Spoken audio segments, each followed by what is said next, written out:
Good morning. This is the devotion for Thursday morning, February the 17th. And we just started in the Gospel of John with just kind of an introduction to John yesterday. Today's entitled Come and See. Come and See, based out of John 1:39. Jesus begins to invite his disciples. Come and see. Come follow me. Back to the place where he's staying. He'll not mind, for there you will find all that your faith has been waiting. Come see the way, the truth, and the life. Come see the light that is living.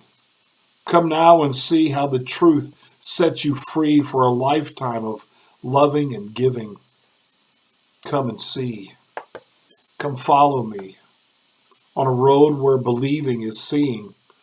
There's work to do and words of truth to find in your heart for the speaking. Come see the servant, who's also a king.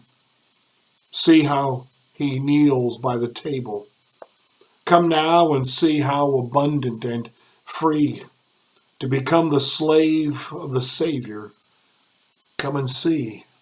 Come follow me to a garden he's watered with weeping.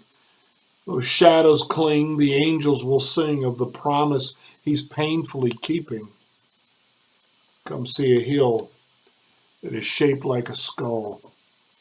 See on the cross, he is reeling.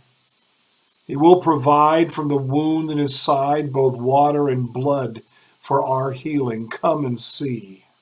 Follow me to the writer of parable pages. That fiery child, so angry and wild, now is ink-fingered and aged. Come see the place where he lay down and died after long ages of serving. A lifetime to learn what he would not have earned. It was never about being worthy. Michael Card co-wrote this with John Reddick. The second thing John records hearing Jesus say, the first was the question that they asked, what are you looking for? Was come and see. He had no way of knowing that the words of that first invitation would shape his life. He spent the next 80 or so years issuing the same invitation through his preaching and teaching, and most especially his most elegant gospel. Began for John with the first invitation to come and see where Jesus was staying, John 1:39. We're left to wonder exactly where Jesus was staying, but that is the wrong question, though it is still a good question. What matters is the remarkable openness of Jesus and his welcoming response to the prospective disciples. John will remember that they spent the rest of the day with him.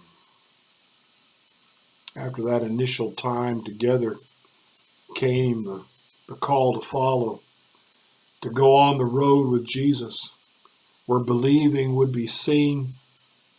John would learn as much from Jesus' humble acts of servanthood as he would his luminous words.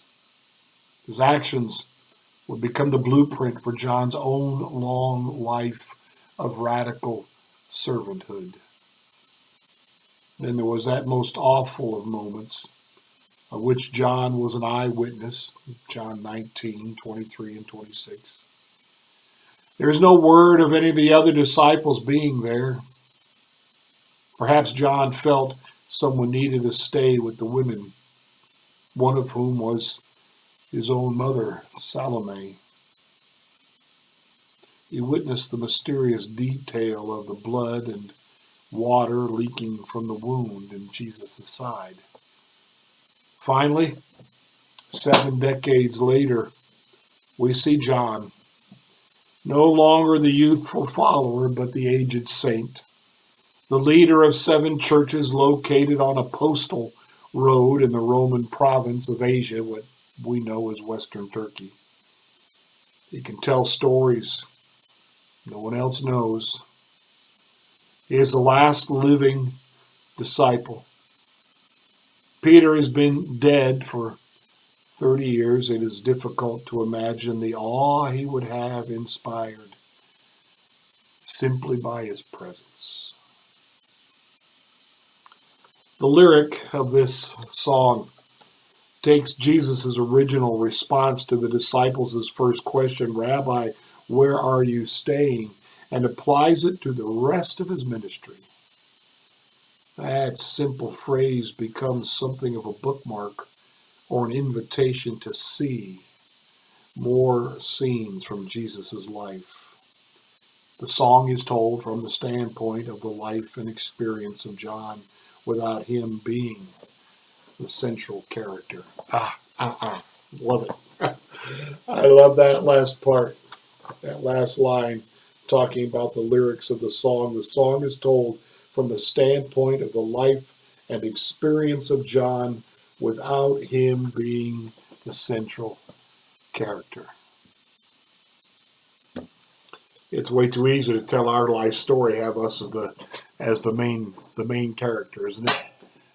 It's very easy for us in our own minds and lives to make it all about ourselves, the hero of our story.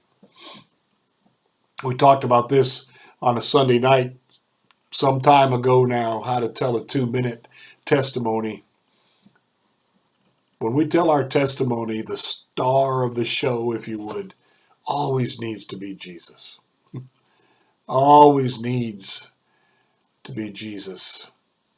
And so John will write this gospel, and it will be his story in following Jesus, but the lead character is always Jesus. That's how our lives need to be. The lead character in the way we live and how we live, in how we talk about it, needs to be Jesus. Blessings to you today.